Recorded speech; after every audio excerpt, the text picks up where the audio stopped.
Hi అండి, welcome to రామచిలుకలు vlogs. ఈరోజు ఏం చెప్పబోతున్నానంటే సంక్రాంతి గురించి చెప్పబోతున్నానండి. సంక్రాంతిలో చాలా బాగా చేసుకుంటాం కదా, ఏపీలో అయితే చాలా చాలా బాగా చేసుకుంటారండి.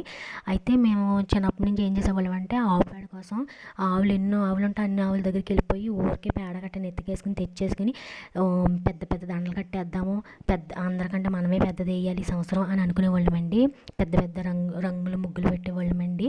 నెలంతా కూడా చాలా సరదాగా గడిచేదండి. అలాంటిది ఒక్క సంవత్సరం మా తలరాతలు మొత్తం మారిపోయిందండి. సంక్రాంతి అంటేనే ఎంత హ్యాపీగా చేసుకునేవాళ్ళమో అంత బాధాకరం అయిపోయింది.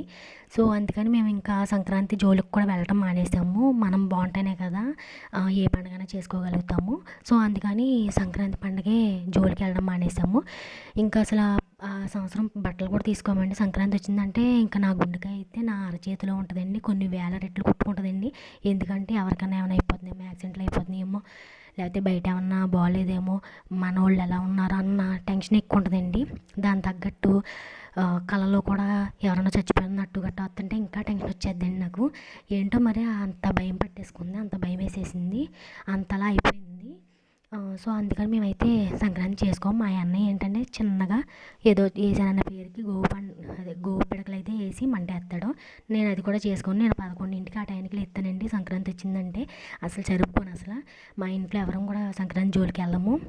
మిమ్మల్ని జరుపుకోద్దన్ను, మీరు హ్యాపీగా జరుపుకోండి. మీకు ఈ వీడియో నచ్చింది అనుకుంటున్నా. Thank you so much.